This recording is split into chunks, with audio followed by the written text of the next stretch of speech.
Hare Krishna, dear devotees. Thank you all so much for joining. Let's get started. Om Namo Bhagavate Vasudevaya. Om Namo Bhagavate Vasudevaya.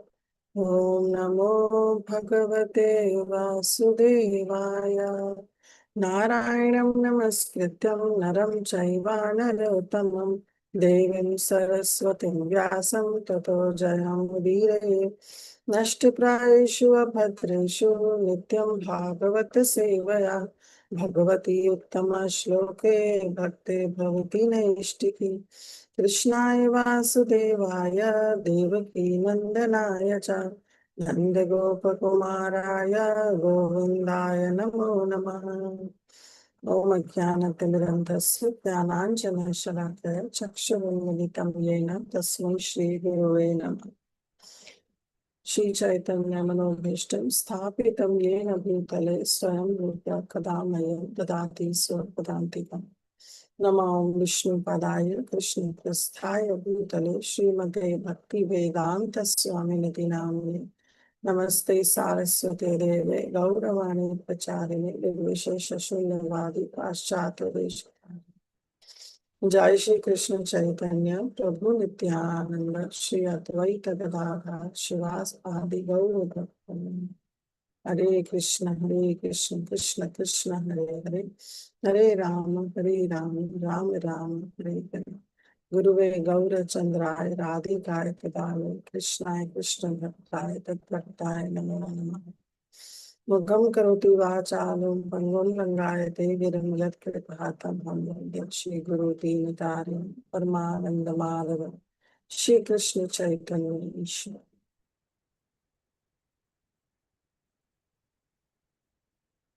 My humble obeisances to each and every one of you. Vancha kalpatarubhyascha kripasindhu bhayevacha patitanam pavanebhyo vaishnavebhyo namo. Hare Krishna, dear devotees, thank you once again for your very, very kind association. So we are in the 6th chapter of the 2nd canto of Srimad Bhagavatam, where we are discussing our samvad, or the conversation that is between Brahmaji and our Narad Muni. So we have covered quite maybe just 7 verses like last time we covered. I'll share my screen. So we have covered just the 7 verses, and in those 7 verses our Lord Brahma is explaining about the different, you can say, the Lord's organs, the Virat group, the organs, and what are the products that is coming out from his organs. So we discussed the 7 dhatus, and from 7 dhatus comes the 7 Vedic meters. I'm not able to share.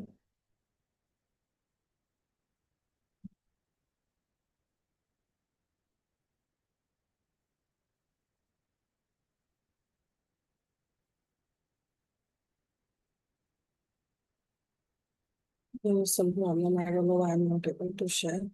Let's continue.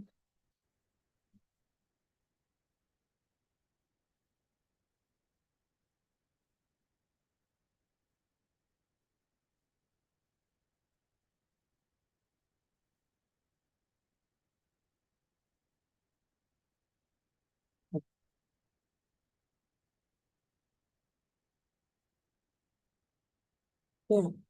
So chapter entitled is Purusha Shukta Unfold. Okay, so what all we saw, that how from the 7 dhatus comes the 7 Vedic meters, and from his entire hairs on the body comes the powers, and the hair and the that is there on the face, that is beard, and the hair on the head. From there comes the clouds, from his nails comes the lightning and the metals. Then from his arms comes the lokpalas to protect the people. from his steps comes the different three lokas, Bhur, Bhuvar, and Sarga lokas. And from his lotus feet comes the protection and the bestower of all the desires. Okay. So after that, we will continue from verse text number 8 onwards. We stopped at 7. Yeah. And today we'll continue from verse number 8. So, आपं वीरस्य सर्गस्य पर्जन्यस्य Prajapati पुंसां शीष्ण उपस्थस्तु प्रजाति आनंद निवृत्तिः. So from his upastha refers to the place where the genitals are situated, and shishna is actually the meaning, the genital. From his genitals originates what? Water, semen, and the generatives, the rains, and the procreators. So procreators here refers to Prajapati. They all originate from the Lord's genitals. Somebody can read the translation. Hare Krishna Mataji. From the Lord's genitals originate water, semen, generatives, rains, and the procreators. His genitals are the cause of a pleasure that counteracts the distress of begetting. Hare Krishna. So here, Prabhupada, Srila Prabhupada ki jai, Prabhupada has written a purport to it, where Prabhupada explains that the genitals and the pleasure of begetting counteract the distresses of family encumbrances. One should cease to generate altogether if they are not, by the grace of the Lord, coating a pleasure-giving substance on the surface of the generative organs. So that becomes the impulse for somebody to perform this activity of sexual intercourse. Okay. Now, this is there on the genitals of everybody, and this is only gives a pleasure, so much so that it counteracts fully the distress of family encumbrances. A person is so captivated by this pleasure-giving substance that he is not satisfied by begetting a single child, but increases the number of children with great risk in regard to maintaining them simply for the pleasure-giving substance. So just to release this pleasure-giving substance, a living entity has this desire to perform this activity again and again. And Prabhupada is saying that it is to beget children, of course, but people, they perform it and they, just to give themselves a pleasure, they go on increasing the number of children. And with that, they have increased risk of maintaining them.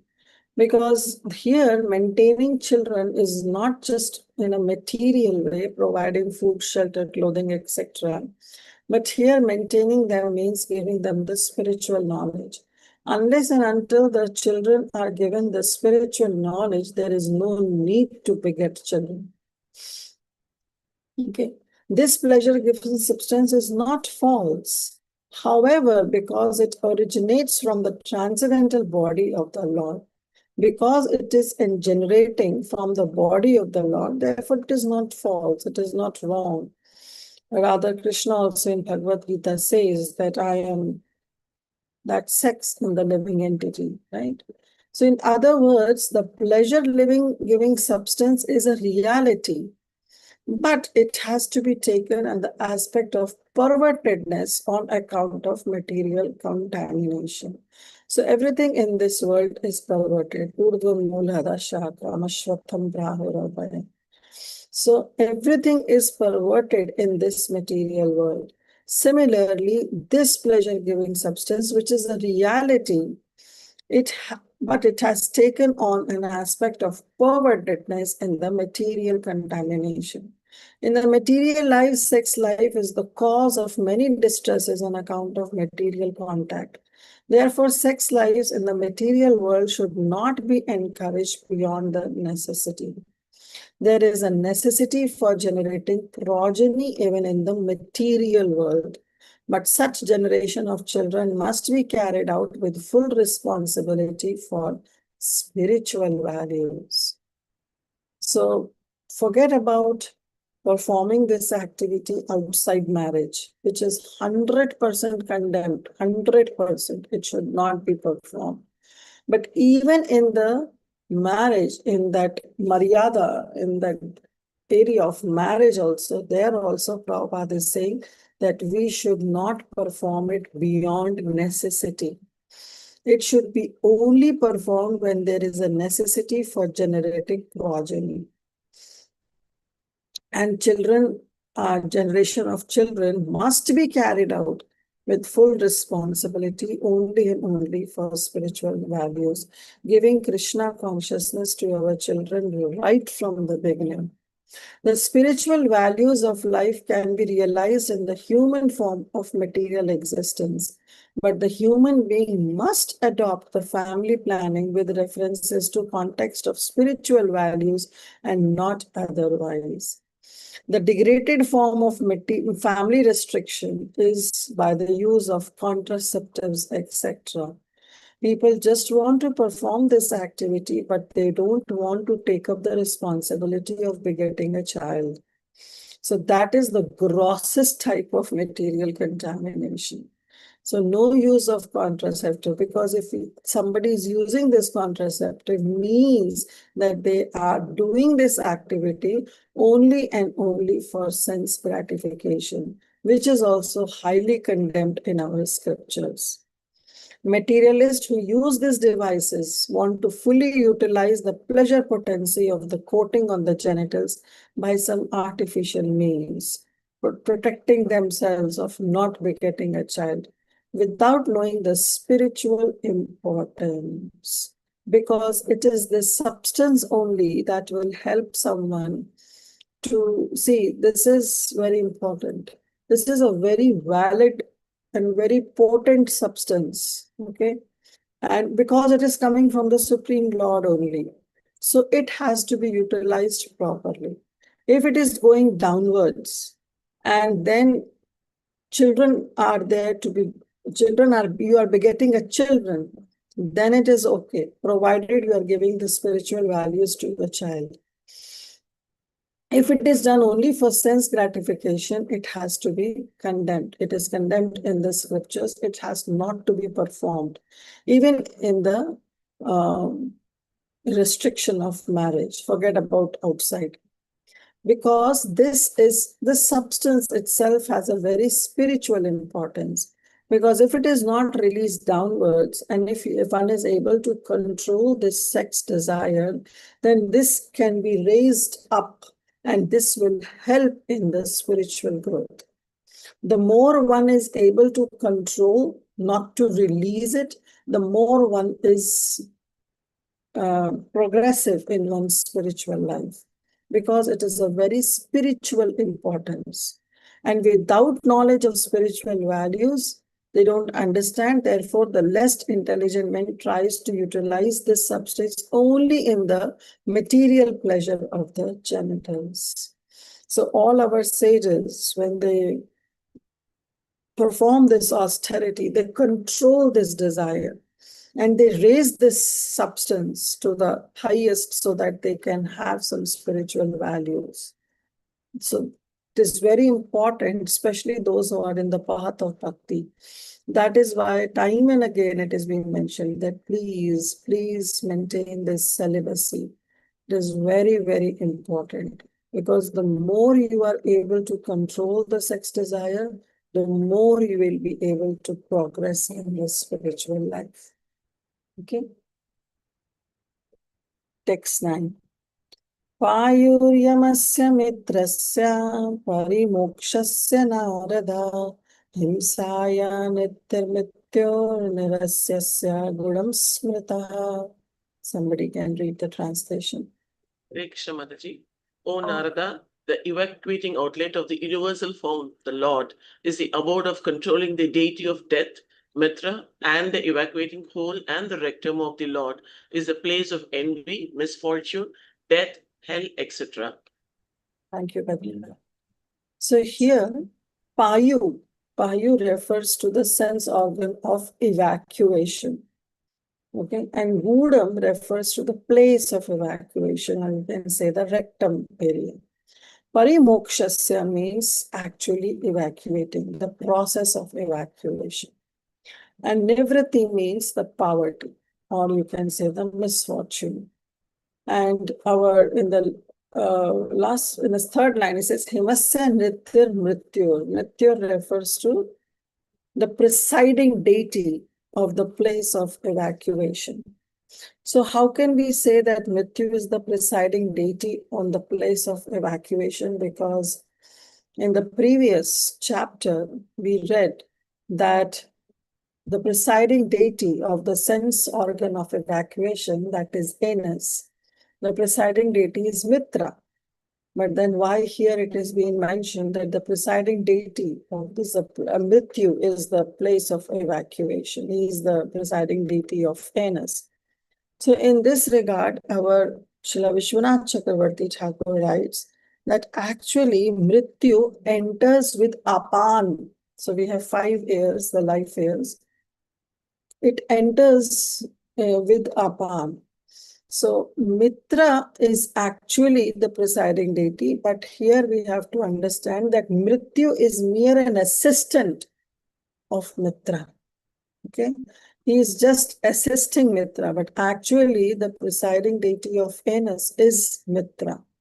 Okay, so because this has to be clear, otherwise Srila Jiva Goswami says that you unnecessarily break the regularity of presentation and the descriptions by saying that, oh, there is a second organ, there is a second deity for that organ. But that's not true. Every organ has only one presiding deity, a demigod.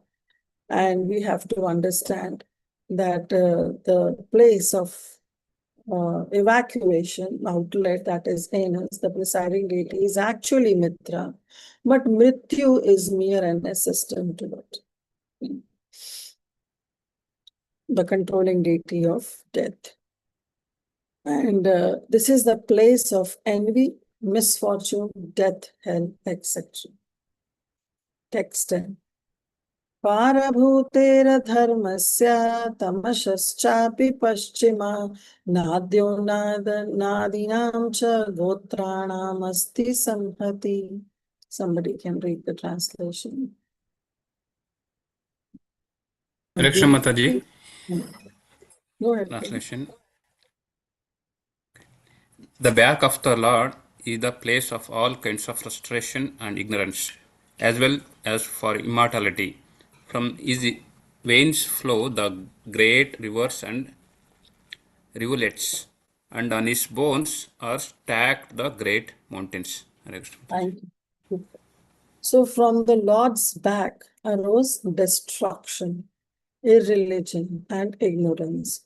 From his veins comes the rivers and the streams, the rivers and the rivulets, that is the streams. And his bones are stacked with great mountains. Means from his bones arose what? The mountains. So in order to defy, Prabhupada writes, the impersonal conception of the Supreme Lord, a systematic analysis of his transcendental body is given here. So this means that even with Virat Purusha, with the conception of Virat Purusha also, one comes to an understanding that the Supreme Lord has a form. He is not Nirakar, he is not formless. It is clear from the available description of the body of the Lord that from the form of the Lord is distinct from the forms of other mundane conception. In any case, he is never a formless void. Now here comes our back. The back of the Lord is the ignorance, and therefore ignorance of the less intelligent men is not at all separate from the bodily conception. So here Prabhupada is saying, even those who are with a poor fund of knowledge, they are with ignorance, even they are not separate from the bodily conception, from his bodily conception. Mamai Vamsha Jiva Loke Jiva Bhuta Sanatana.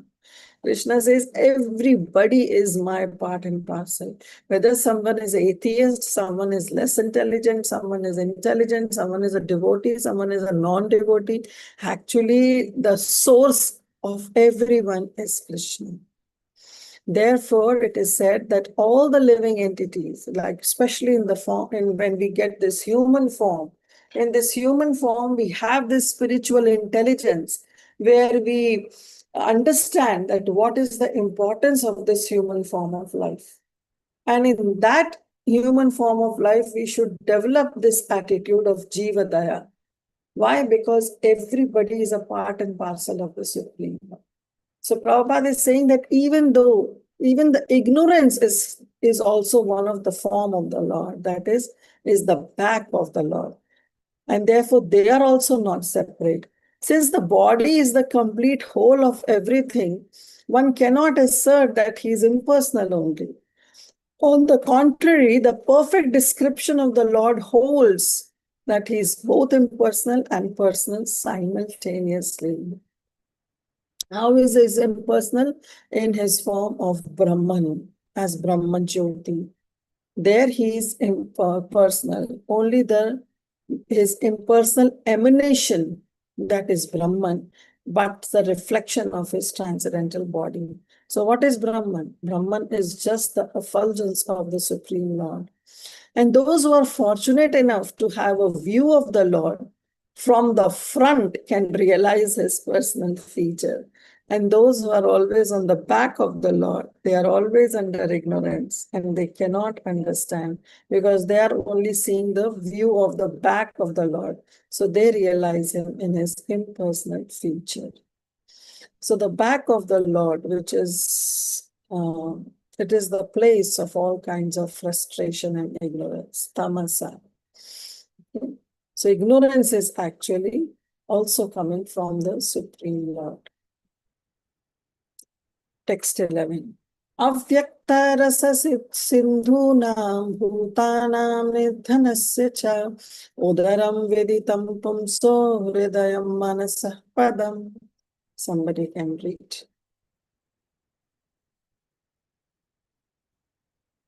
Hare Krishna Mataji, Dhanyavad Pranam, Jai Srila Prabhupada.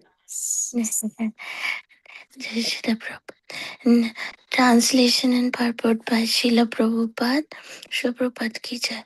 The impersonal feature of the Lord is the abode of great oceans, and his belly is the resting place for the materially annihilated living entities. His heart is the abode of the subtle material bodies of living beings. Thus, it is known by the intelligent class of men. Hare Krishna Mataji. Yeah, thank you, Mataji. Viditam pumsam. Viditam pumsam means those who belong to the intelligent class. They understand this, they know this, that the impersonal feature of the Lord is the abode of great oceans, means his belly. From his belly comes the oceans and the destructions of all entities. From his heart arose the mind of the men. Hridayam manasa padam. From his heart, from his heart arose the mind. And this is known to all the intelligent class of people. And Prabhupada explains that how Brahma, the life, one day of Brahma, is equal to 1,000 ages of 4 millenniums. That is 4,300,000 years. And the same period is calculated to be his night. So 1,000 Divya Yugas makes one day of Brahma, and 1,000 Divya Yugas makes one night of Brahma. And Brahma lives for 100 such years. This is one day. This is one day, 1,000 Divya Yugas and 1,000, one day of Brahma and 1,000 Divya Yugas, one night of Brahma. And Brahma lives for 100 such years and then he finally leaves. A Brahma who is generally a devotee of the Lord, he attains liberation after such a downfall. The universe called the Brahmanda, or the round football-like domain controlled by Brahma, is thus annihilated, and the inhabitants of a particular planet or of the whole universe are also annihilated. So Prabhupada is talking about the two types of annihilation, the partial annihilation and the fully annihilation. So in partial annihilation, what happens? The inhabitants of a particular planet, they go in the body of Karbodakshaya Vishnu, or when the whole universe is annihilated, then everything goes in the body of Karanadakshaya Vishnu. So avyakta rasa sindhuna.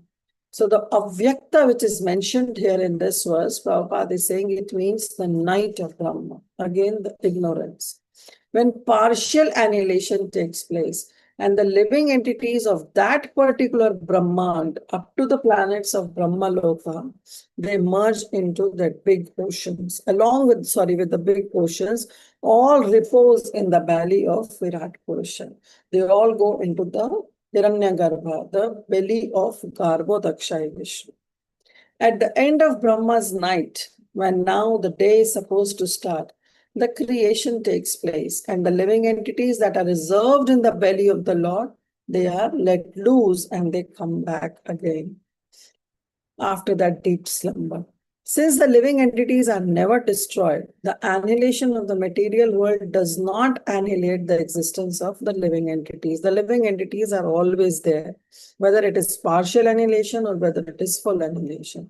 But until that liberation is attained, until somebody goes back into the body of Karanadakshaya Vishnu, one has to accept one material body after another. So this cycle goes on and on and on, till the time one is in the body of Garbhodakshaya Vishnu. And then what is the remedy of stopping this cycle of taking birth again and again? The only way is to get this human form of life. Human life is meant for making a solution to this repeated change of bodies. It's only the human life only that gives us the opportunity to break this cycle of birth and death. And then knowingly, those intelligent class of people, those who know this, and still they don't utilize this human form of life in a best possible way, then Srila Narottam Das Thakur says, Janiya Shuniya Vishkhaya, means knowingly if they are not worshipping Radha and Krishna, then they are eating poison, they are committing spiritual suicide. So it's only the human form of life that makes a solution to this repeated change of bodies where they can attain the spiritual sky, which is eternal, blissful, and full of knowledge, Satchidananda. In other words, the subtle forms of the living entities takes place in the heart of the Supreme Being. Hridayam Manasa Padam. So the subtle form, especially the mind that comes from the heart of the Supreme Lord, and such forms take tangible shapes in the time of creation. So what we have to understand that from the belly of the Supreme Lord comes the ocean, and this avyakta, the destruction, or you can say the impersonal form of the Supreme Lord, which is actually the cause of the destruction of all the living entities. And from his heart rose the mind of the man. So when we getting this human form of life, we should make the best use of it. Dharmasya mama tubhyam cha kaumaranam bhavasya cha vignasya cha sattvasya parasyatma parayanam. So dharmasya means our Yamaraj, who is the controller of dharma. So Lord Brahma is saying that dharmasya, the controller of all the religious principles, Yamaraj, mama, and I myself, Tubhyam, and you, Narada, Kaumaram, all the four Kumaras, the Sanak, Sanatan, Sanat Kumar, and Sanandana, Bhavasya, and even Lord Shiva, they all are coming from the Supreme Lord only, from Vignasya, the intelligence, the truth, Sattvasya, Parasyatma, Parayanam. And Parasyatma means that this highest consciousness, this antakarana of the Supreme Lord, the consciousness, they are all parayanam, they are all taking shelter, like we say Narayan Parayana, Vasudev Parayana. So here Lord Brahma is saying Parasyatma Parayana. So actually they are taking the supreme shelter of antakarana, of the inner consciousness of the Supreme Lord. So point is that from the antakarana, from the inner consciousness of the Supreme Lord, is the shelter. That is actually the shelter of Yamaraj, of myself, of you, Narada, of Kumaras, of Shiva, of intelligence. Everything is coming from that antakarana, from that internal consciousness of the Supreme Lord. Somebody can read the translation. Hare Krishna Mataji. Also, the consciousness of that great personality is the abode of religious principles, mine, yours, and those of the four bachelors, Tanak, Sanatan, Sanat Kumar, and Shananda. That consciousness is also the abode of truth and transcendental knowledge. Hare Krishna.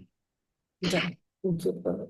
So we have to understand that from the consciousness of the Supreme Lord, everything is coming. So here actually Brahma is concluding this session, that how from different organs of the Lord, different products come. Okay. So we'll just go once again, a quick revision we will do. That from the 7 dhatus comes the 7 Vedic meters. See, as the part of Bhakti Vaibhav, you should know little bit about it, not in detail, but as a part of Bhakti Vaibhav, here and there you can be asked that what comes out from the veins of the body, what comprises the bones of the Supreme Lord, what is the back of the Supreme Lord. So this way a little bit knowledge is needed.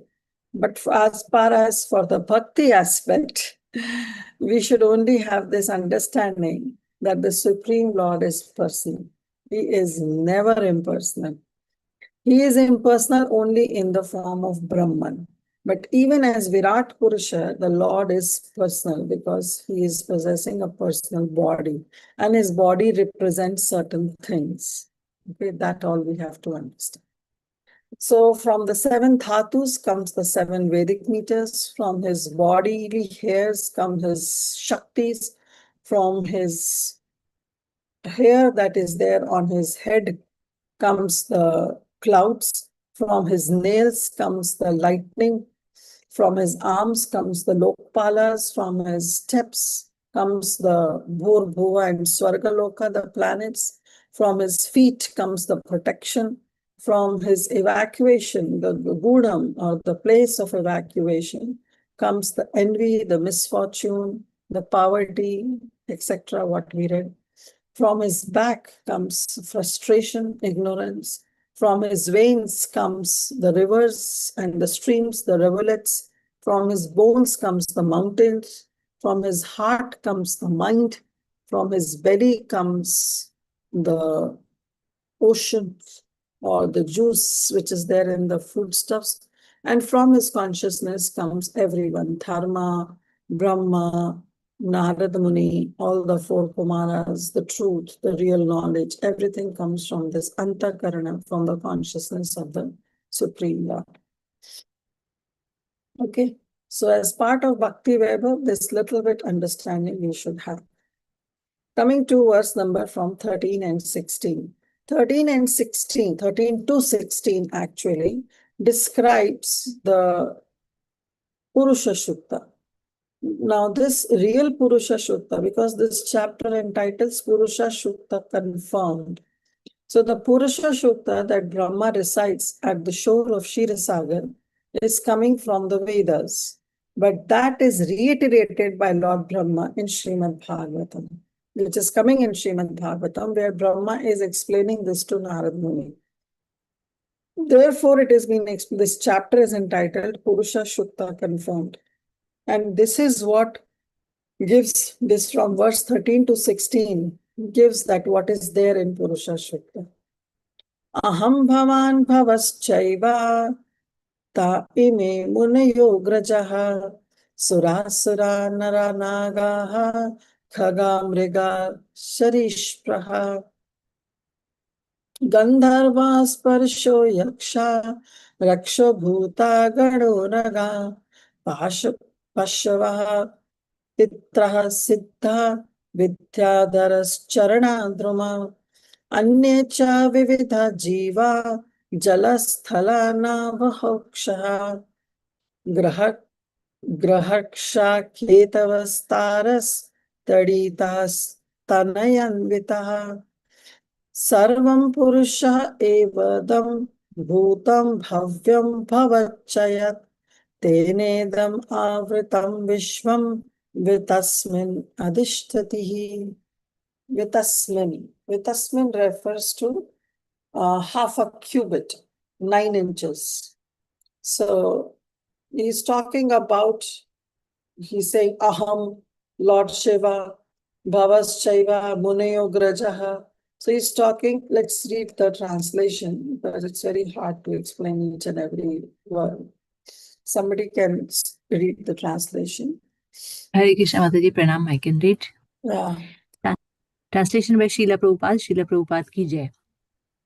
Beginning from me, Brahma, down to you and Bhava, Shiva, all the great sages who were born before you, the demigods, the demons, the nagas, the human beings, the birds, the beasts, as well as the reptiles, etc., and all phenomenal manifestations of the universes, namely the planets, stars, asteroids, luminaries, lightning, thunder, and the inhabitants of the different planetary systems, namely the Gandharvas, Apsaras, Yaksha, Rakshasas, Bhutaganas, Uragas, Pashus, Pitas, Siddhas, Vidyadharas, Charanas, and all other different varieties of living entities, including the birds, beasts, trees, and everything that be, are all covered by the universal form of the Lord at all times, namely past, present, and future. Although he is transcendental to all of them, eternally existing in a form not exceeding 9 inches. Hare Krishna. Thank you, Madhura. So here, Prabhupada is saying that everything from Brahma, from Lord Shiva, from you, Narada, all these birds, bees, reptiles, the luminaries, the Apsaras, Gandharvas, all the planetary systems they are residing, the birds, bees, trees, everything you see in this entire universe, not only this world, but the entire universe, whatever you see, they are all covered by the universal form of the Lord at all times, in all past, present, and future. And there the Lord is existing in the heart of every living entity, in every atom, externally exceeding in the form not exceeding 9 inches. So this is our, what do you say, in Purusha Shukta. I don't know how many of you know, this is recited. And this Purusha Shukta is like you say Sahasra Shirsha Purusha, Sahasraksha, Saharsapad. So the Supreme Lord had Sahasra Shirsha, means 1,000 heads. And Sahasraksha, his eyes are also 1,000. And Sabhumim Vishvato Vritya. And there he says Atyashtaha Dashangulam. So there also it says Dashangulam. Dashangulam means the 10 fingers. So 4 fingers, and that's the size it's been mentioned. So here also it has been explained that our Supreme Lord is 9 inches. So that is correlating with our Purusha Shukta. So Prabhupada writes a beautiful purport to this. The Supreme Personality of Godhead, by his partial representation, measuring not more than 9 inches at Supersoul, expands by his potency in the shape of the universal form. So now here we have to understand that either we can say Vitastin, which is half a cubit, again 9 inches, or Dashangulam, You can say the 10 fingers as mentioned in the Purusha Suktas. But that's the size of the soul. Now, when we were talking about in the first canto, the relationship of Parikshit Maharaj, that how Parikshit Maharaj, when he was saved in the womb of his mother Uttara, he also saw the Supreme Lord. But what was the size that he saw? Was Angushamatram, was the size of a thumb. So he saw Krishna as the size of a thumb, as Angushamatram. But actually, the super soul is 9 inches. Not is the form not exceeding 9 inches of Dashangulam. That is mentioned in the Purusha Sukta. The manifested, see, this we should know, because when I was also reading first time the Srimad Bhagavatam, I had this doubt that on one side it is said that he is Angusha Matram, on the another side he says that he is Dashangulam, or the word here is used as vitasin, half a cubit. So how to understand? So actually the size of the super soul is 9 inches, Dashangulam. But Parikshit Maharaj saw Krishna as Angusha Matram. So the manifested varieties of the universe are therefore not different from the Lord. So everything is existing in the body of the Supreme Lord. So they all are non-different from the Lord. So how to understand this? That are they one with the Lord? That is what is the Mayavad philosophy. So Prabhupada is saying no. Just as the golden ornaments of different shapes and forms are non-different from the original stocks of gold. So we have the raw, pure gold, right? Maybe a cube of a gold. But from that gold comes the different ornaments. So it's the same gold, but the form is different. Similarly, everything that is being described here, the birds, the bees, the nagas, the human beings, the reptiles, they are all who are all they? They are the living entities who are taking these different shapes and different forms as per their desires. But actually, they are one with the Lord. Mamai Vamsha Jiva Loke Jiva Bhuta Sanatana. Krishna says that they are my part and parcel. But still, they have their separate identity. Like we saw this example of green parrot merging into that green tree. Goes and flies and sits in the green tree, merges with that green tree, but that doesn't mean the parrot loses its identity. The parrot has its own identity and the tree has its own identity. So that is the difference. In other words, the Lord is the supreme person who controls everything within the creation. But still, he has his own separate identity, which is distinct from the manifested material creation. He is said to be Yogeshwara. Everything rests on the potency of Lord Shri Krishna. And this is in the Purusha Suktas of the Rig mantra, from the Rig Ved, where from this Purusha Sukta is coming. This is also confirmed. The size of the soul, the Shangulam, and how he is having Sahasra Shisha and Sahastraksha, Sahasrapad, everything is mentioned in Purusha Sukta. This is reiterated by Lord Brahma to Narad Muni. And this is a philosophical truth of simultaneously oneness and difference. This philosophy was propounded by Lord Sri Chaitanya Mahaprabhu. And this philosophy is known as Achintya Bheda Abheda Tattva. It is Bheda. Bheda means that there is a difference. But Abheda, but simultaneously they are one. Who are one? All the living entities and the Supreme Lord. There is abhed between them, because the living entity have their own identity, which at any point of time, they never lose that identity. Even when they're in the body of Garbhodakshaya Vishnu, or even they're in the body of Karmadakshaya Vishnu, the living entity never ever loses its identity. So that is the Bheda. But Abheda is that they are one. They are one in the quality. They are one in the qualitativeness. Just like Prabhupada is giving the example of a gold. The raw gold or the ornaments that are made of the gold. If you see the qualitativeness, it's the same, but the quantity is a huge difference. So that is Bheda and Abheda Tattva. Tattva means truth. But we all cannot understand this, and therefore Chaitanya Mahaprabhu says that it is achintya, it is inconceivable. He named this philosophy as achintya, which is simultaneously one, but there is a difference. Brahma, Narada, and all others are simultaneously one with the Lord. At the same time, they are different from the Supreme Lord. So we all are one with Him. We all living entities are one with Him, just as the gold ornaments are one in quality with the stock gold, but the individual gold ornament is never equal in quantity with the gold stock.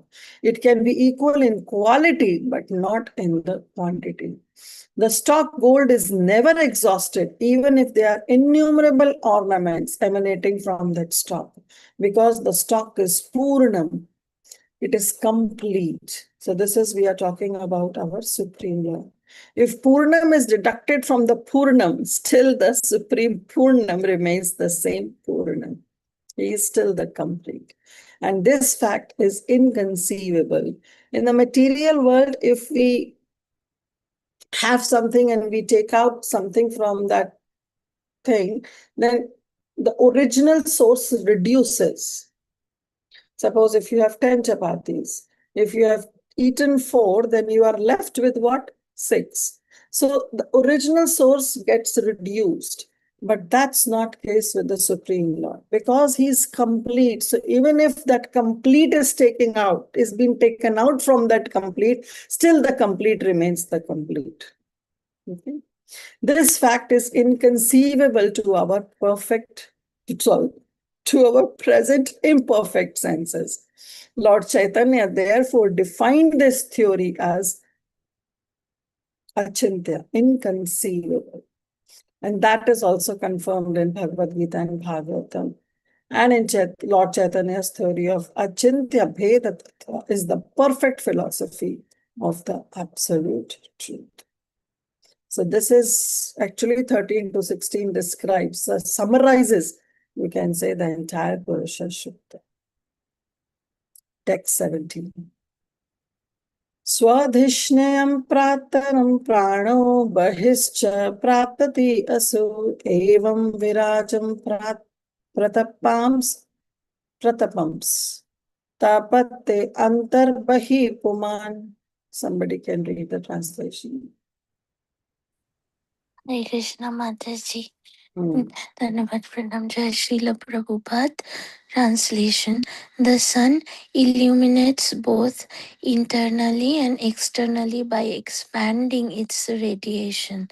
Similarly, the Supreme Personality of Godhead, by expanding His universal form, maintains everything in the creation, both internally and externally. Hare Krishna. Thank you, Mataji. So here the example is being given by Brahma himself, that just as the life energy is there, the inner consciousness, what is the role? That it energizes the entire body inside, and it spreads its influence outside also. Because outside the body is able to work because of the presence of the inner consciousness. So that presence of inner consciousness can be felt outside also, and internally, of course, all the organs and everything is working because of that presence of consciousness. If that presence of consciousness is not there, then the body is a dead body. So just as the life air, the prana, it energizes the body inside and outside and has its influence outside also. Similarly, the Lord, the Supreme Lord, He energizes the universe inside also and outside also. The life air energy energizes the interior of the body and spreads its heat outside. The Lord is situated in the heart of every living entity. He is there in His universal form as Antaryatma, Antaryami, you can say, and He energizes everything. He empowers everything. So the Garbhodakshaya Vishnu, who is He? He is the super soul of that one universe. And he is the one who is empowering this entire universe with his Jnana Shakti, Kriya Shakti, Dravya Shakti, etc. So everything that is being created in this universe is coming from Garbhodakshaya Vishnu. So he is the one who is spreading his influence inside also and outside also. So that's how Prabhupada is trying to explain with an example of sun, that how the sun illuminates both internally and externally by expanding its radiation. When the sun is there, you don't need any other object to see, because the sun is enough to illuminate everything, and it is self-illuminating also. Similarly, the Supreme Lord, he is expanding his universal form, he is maintaining everything in the creation, both internally and externally. Okay. So here, Prabhupada, he writes, the universal form of the Lord, or the impersonal feature of the Lord, which is known as Brahma Jyoti, is clearly explained here and compared to the radiation of the sun.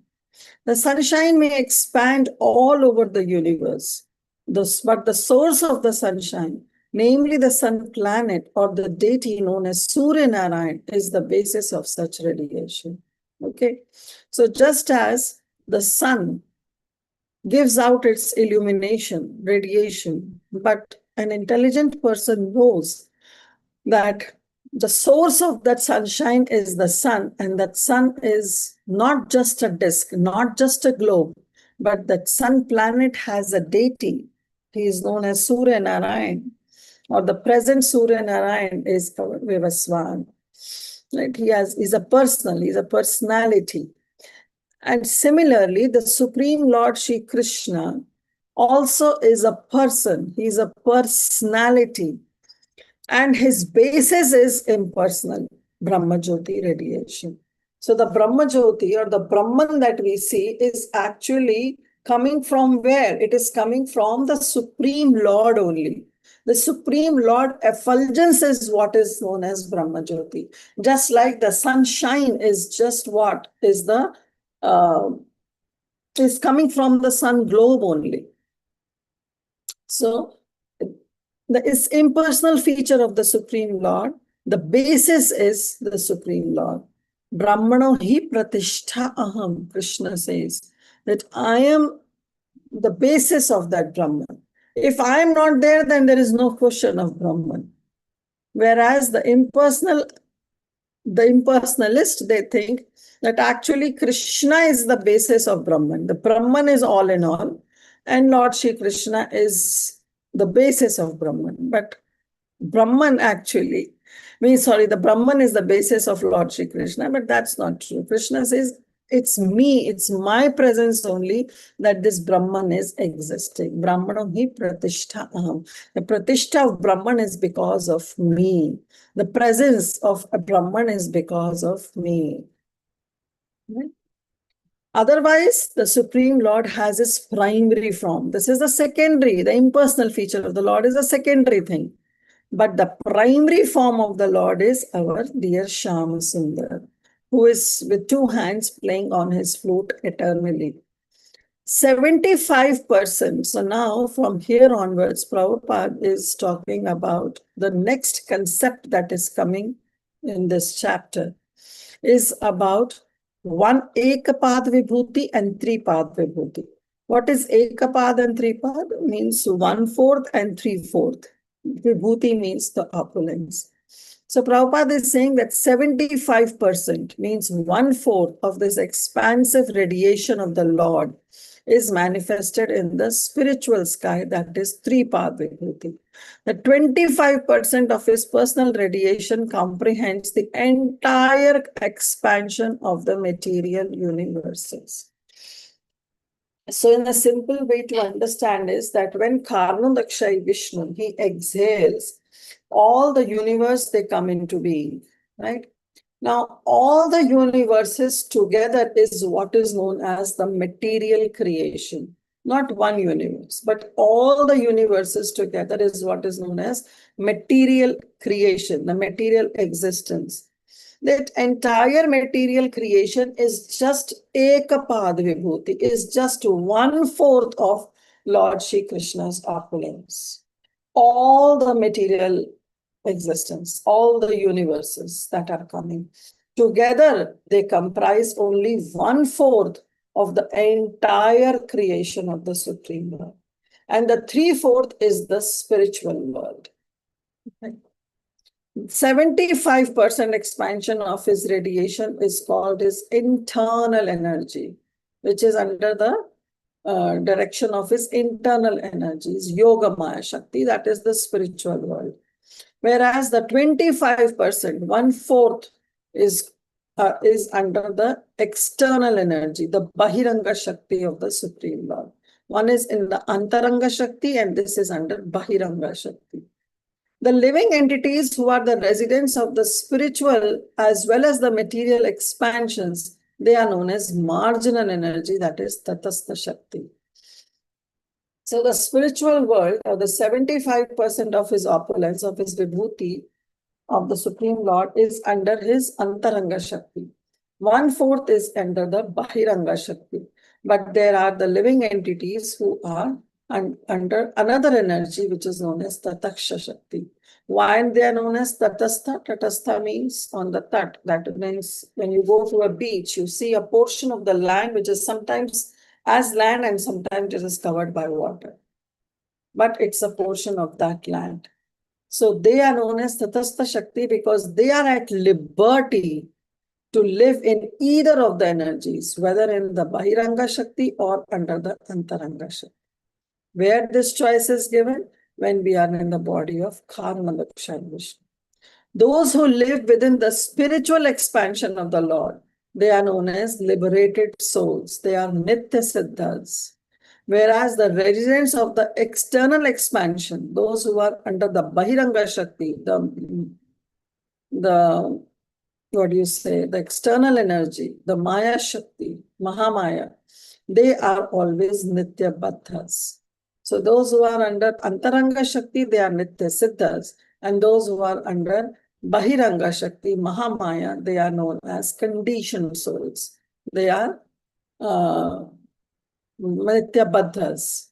We can just make an estimate of the number of the residents of the internal expansions in comparison with the number of residents in the external energy, and may easily conclude that the liberated souls are far, far, far more numerous than the conditioned souls. So we can just make an estimate by seeing that how many souls exist in one universe. See, first of all, we have so many human beings, and all the human beings, they don't even resemble each other. Everybody has their own form, their own feature, their own swabhav, their own nature, right? And not only the human beings, then we have 8,400,000 species of life. So many living entities are there in one universe. Now imagine innumerable universes which are coming out from the pores of Karma Daksha Vishnu. Everything comprises just 1/4 of his entire creation. Now imagine how many souls must be there in the spiritual world. And with that, we can come to that understanding that how unfortunate are we that we are in this, under the Shakti of Bahiranga Shakti, under this material energy that we want to enjoy separately from Krishna. So how unfortunate condition we are in. With this, we can just make an estimate, Prabhupada is saying, and we can conclude that how the liberated souls, they are far, far, far more numerous than the conditioned souls. So here, our Brahmaji is giving this, this understanding of it. First of all, Brahmaji is giving only the understanding of how the Supreme Lord pervades everywhere, just like the sun and the sunshine. But our dear Prabhupada, he has explained about this Ekapad Vibhuti and Tripad Vibhuti, which Brahmaji will be explaining in the coming verses.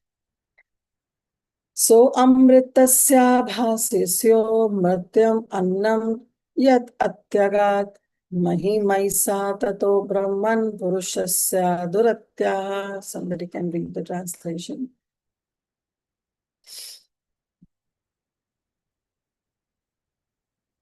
Krishna Mataji. If no one is reading, I can read. Yeah. The Supreme Personality of Godhead in the controller of immortality and fearlessness, and he is transcendental to death and the fruitive actions of the material world. O Narada, O Brahmana, it is therefore difficult to measure the glories of the Supreme Person. Hare Krishna Mataji. Thank you, Professor. So our Supreme Lord, he's saying that he is the Lord of the entire, of both the worlds, the material world also and of the spiritual world also, which is something which is beyond the material world, the spiritual world. And it is very, very difficult to measure the glories of the Supreme Lord.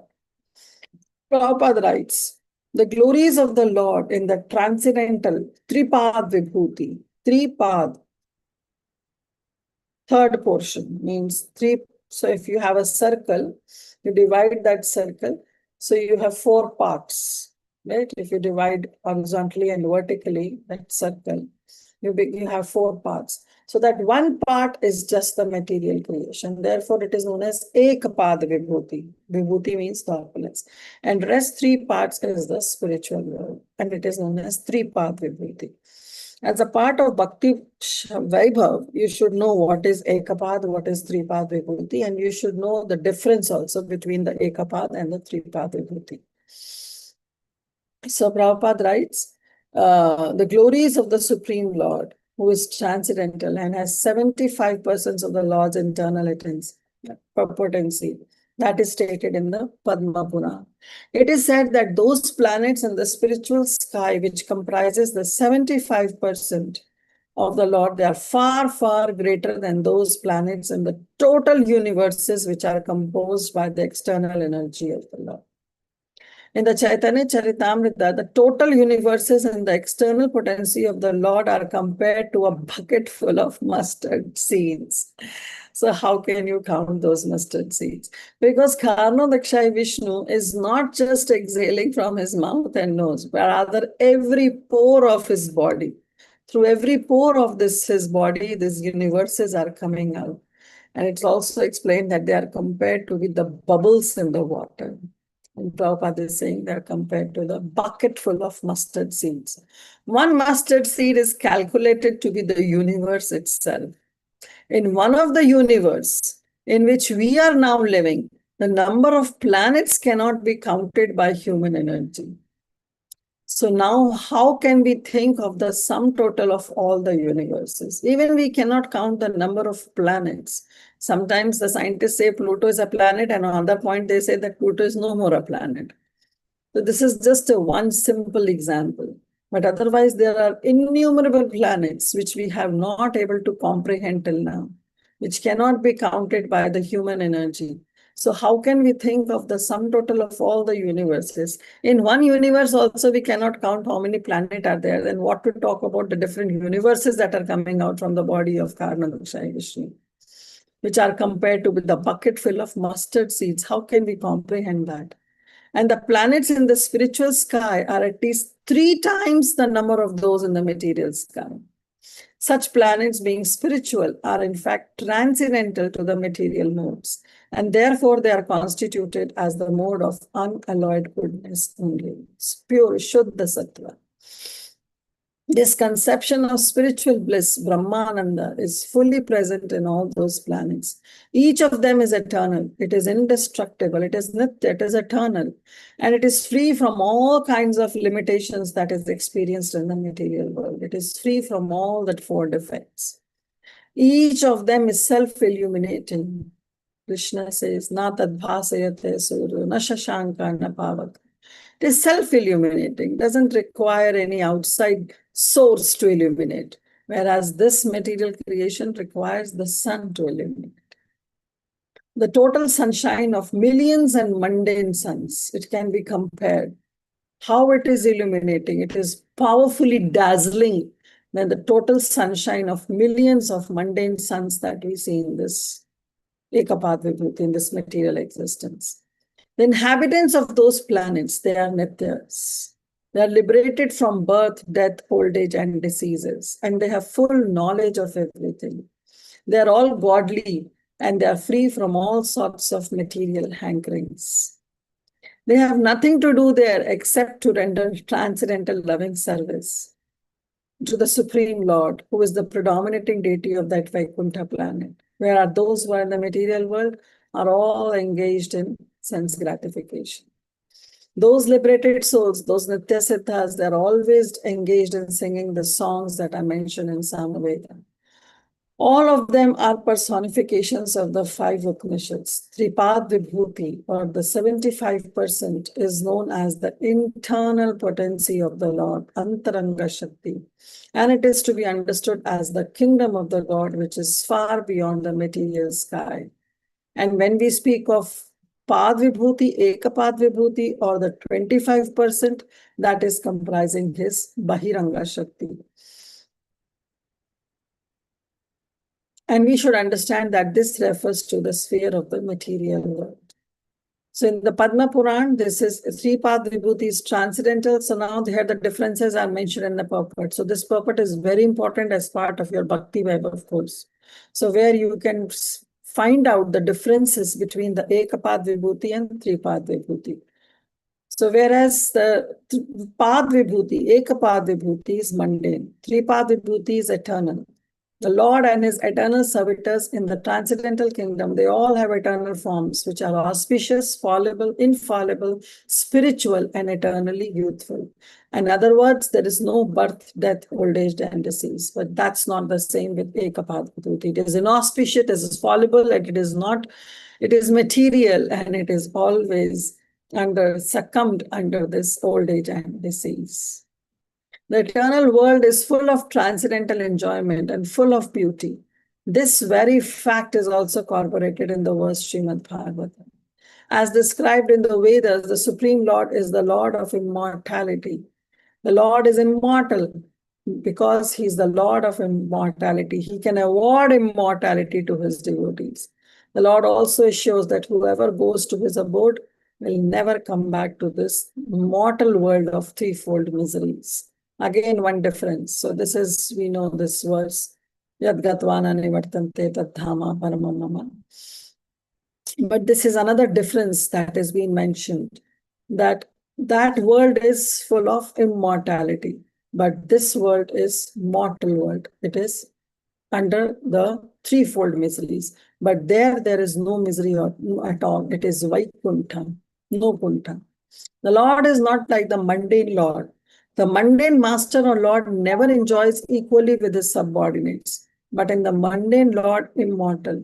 Nor he is the mundane Lord immortal, nor can he award immortality to his subordinate. So in the mundane world, we see that whosoever is the master, he cannot award that immortality to his servants, but our Supreme Lord can. He can give this immortality to his subordinate, of those especially who are taking Krishna's Sharanam, Krishna's surrenderance.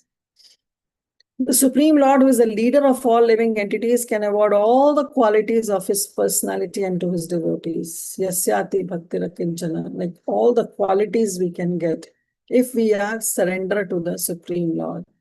In the material world, there is always an anxiety or fearfulness in the hearts of the living entities. But the Supreme World, in the spiritual world, because of the presence of the Supreme Lord, everything is fearless. And the Lord awards the same quality of fearlessness to his devotees. Mundane existence itself is a kind of fear, because in all mundane bodies, the effect of birth, death, old age, and disease is always there. In the mundane world, everything is influence of time. It changes from one stage to another. And the living entity, originally being avikar or unchangeable, suffers a great deal of change due to the influence of time in this material world. The changing effects of eternal time are consciously absent in the Vaikuntha planets, which therefore should be understood that they are not under the influence of time, and therefore there is no fear. In the material world, so-called happiness is the result of one's work. One can become rich by doing some hard labor, but there is always fear and doubt as to the duration of that acquired happiness. Will that happiness, will that riches, will that wealth, will that power will always be there with me? we doubt of its duration because it's happiness and distress, it's coming in the wave. But in the kingdom of God, even one doesn't endeavor to attain standard of happiness, the happiness comes as a nature of the spirit. Anandmayobhyasat. The spirit is of all nature of full of happiness. Happiness in the spiritual nature always increases in volume with a new phase of appreciation. And there is no question of decreasing the bliss.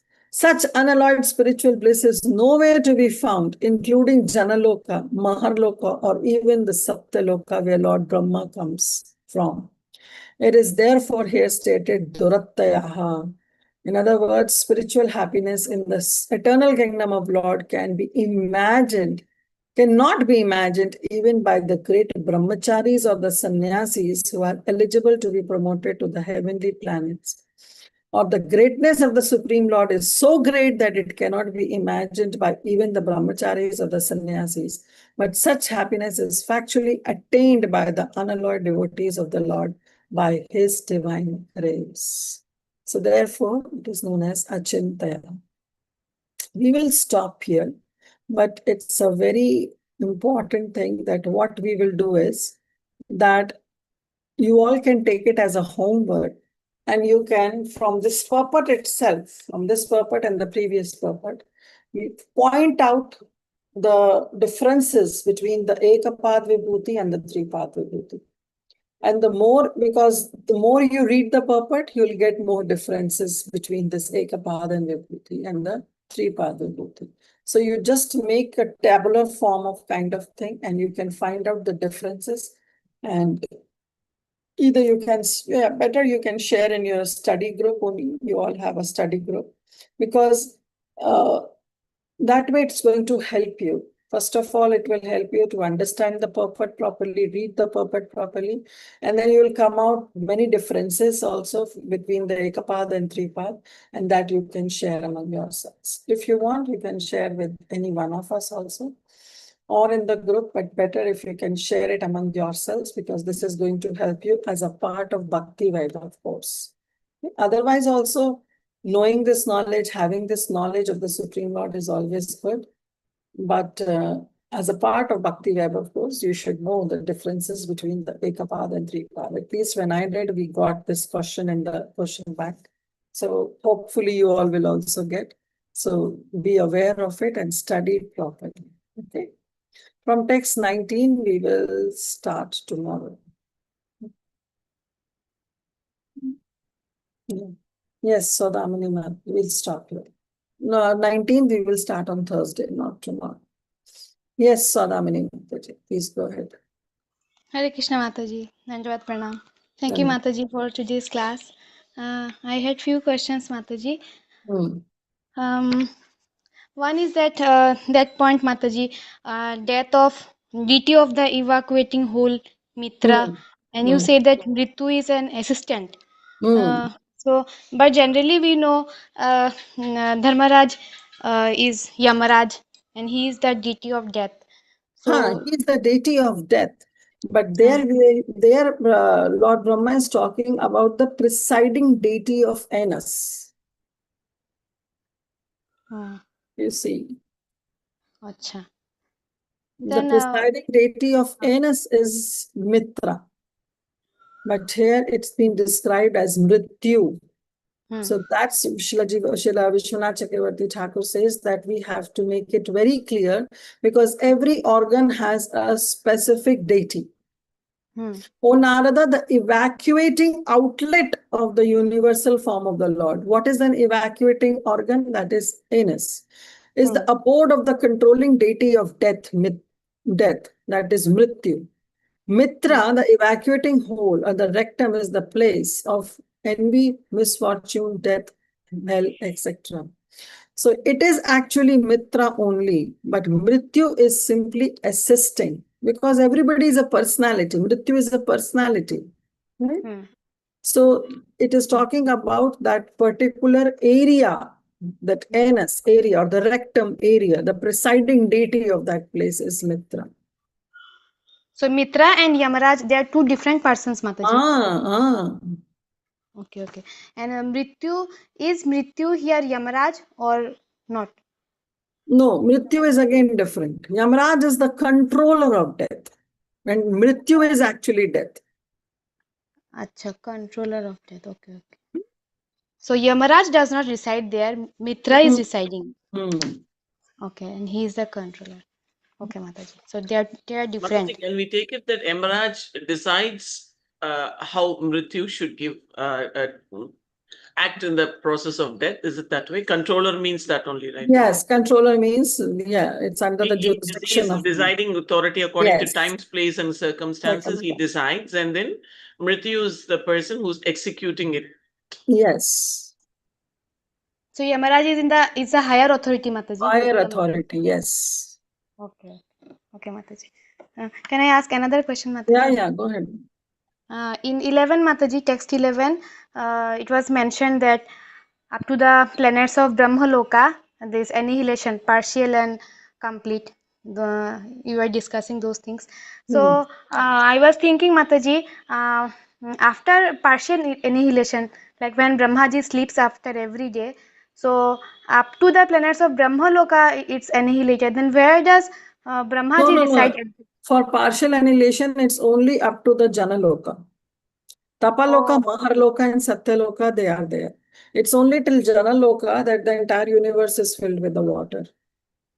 Oh, Tapa, Mahar, and Satyaloka still remains. Still remains. And it is being described that even the inhabitants of Janaloka, they come to the level of Maharloka. They come so that this partial annihilation can take place, but they are saved.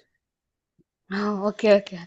Okay, Mataji, thank you. I had another doubt also, Mataji. Yeah. That 9 inches thing. So here it is written externally existing, not exceeding 9 inches. So can we consider like the living beings who are less than 9 inches? In their case, super soul manifest in a lesser, smaller form. Yeah, so we can understand that way, of course, because you cannot expect Krishna coming as 9 inches in an ant. Yeah. Right.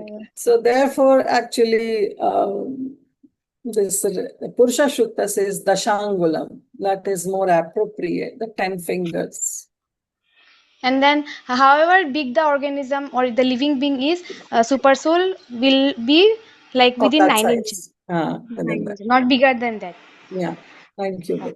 Okay, Mataji. Thank you so much. I had these questions. Hare Krishna. Hare Krishna, Mataji. I have one clarification. Yeah. You were talking about the living entity does not lose identity at any point, Mataji. I need some explanation on that. Means they never lose the identity. Like the impersonalist. In Garbhodakshai, they always exist. Like, in Garbhodakshai, they always exist when the partial annihilation happens. And when the total annihilation happens, when they go, when the entire universe it's only for the material world, Mataji. It doesn't, is it all for the 3/4, when we are in the spiritual world also? There also, we never lose our identity. Never ever. Every soul has their separate identity and they serve Krishna in their own capacity. All this millions of spirits. Millions and trillions, no count. They all have their individual identity. That is Achintya, Mataji? That is Achintya. That you can it's very difficult to comprehend. It's difficult to conceive. But that's truth. Even the impersonalists, when their realization is that they want to go and merge in Brahman also it has been explained that they never lose their identity. Their thought process is that they get merged into that spiritual world with the spiritual being, the spiritual Lord, but actually that's not true. In Brahman also, they never lose their identity. Never ever. The living entity is eternal, never ever loses its identity, whether they are in the material world, whether they are in Brahmajyoti, or whether they are in the Vaikuntha planets. They always have their identity.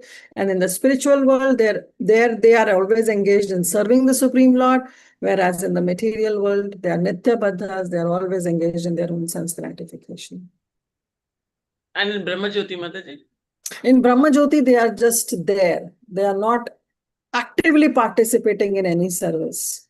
Therefore, it has been explained that there is no active involvement of the jiva, but still the jiva never loses its identity. It's there, just experiencing that peace, that light. So from Brahmajyoti, they do have the process of they may go towards the spiritual world or to the material world. No, actually, no. That's why it is said that when you are in the spiritual world, your identity is eternal. Whether you are in Brahmajyoti, whether you are in Vaikuntha planet, in any of the Vaikuntha Loka, whether you are in Mathura Dham, Ayodhya Dham, Puri Dham, or Navadvip Dham, or even Vrindavan Dham, your identity is eternal. And therefore, because once you land up in Brahman also, there is no scope of going anywhere and no scope of even falling down to this earth planet. There is no fall down because that is a mukti, sayujya mukti. Mukti means mukta hona, means getting liberated from the cycle of birth and death. It's because that there is no active involvement. And therefore, Prabhupada de-glamorizes this area of Brahmajyoti by saying that, you will fall down from there. There is no active participation. You get bored there. Therefore, Prabhupada writes all this. Just so that he de-glamorizes the position of Brahman, so that he doesn't want any of his disciples, any of his devotee to land up in Brahman, because that place is not staying worthy of it. Kaivalya Narakam. Our Prabodhananda Saraswati says that staying in Brahman is worse than staying in Naraklok. So that's how the Acharyas compare the Brahman to be. Mataji, I had a misconception of this Brahman. I thought that is not totally spiritual. Whenever I read, they will fall down. I thought they will be pushed off to the material world. It's a very wrong understanding I've been having. It's a spiritual world only because it's the world of the Supreme Lord. Prabhupada says about it so much. I've developed a version for it and thinking that it is not of any use and all that. And so, meaning it's kind of, you will come back and then suffer that kind of. Then I used to think why these people are wasting time on this. No, it's an eternal position. You stay there forever. You're stuck there forever. You're stuck there forever. Hare Krishna Mataji. No pronouncement. Yes, Param Bhavani Mataji. Hare Krishna Mataji, Dandavat Pranam. Please ignore my ignorance, Mataji. Mitra is the like sun god. We say Mitraya Namah Savitra. Sun is also known as Mitra, but we have a Mitra otherwise also. Sun god is also sometimes called as Mitra. Okay, and this Mitra is different Mitra. Yes. Mataji, I have another question.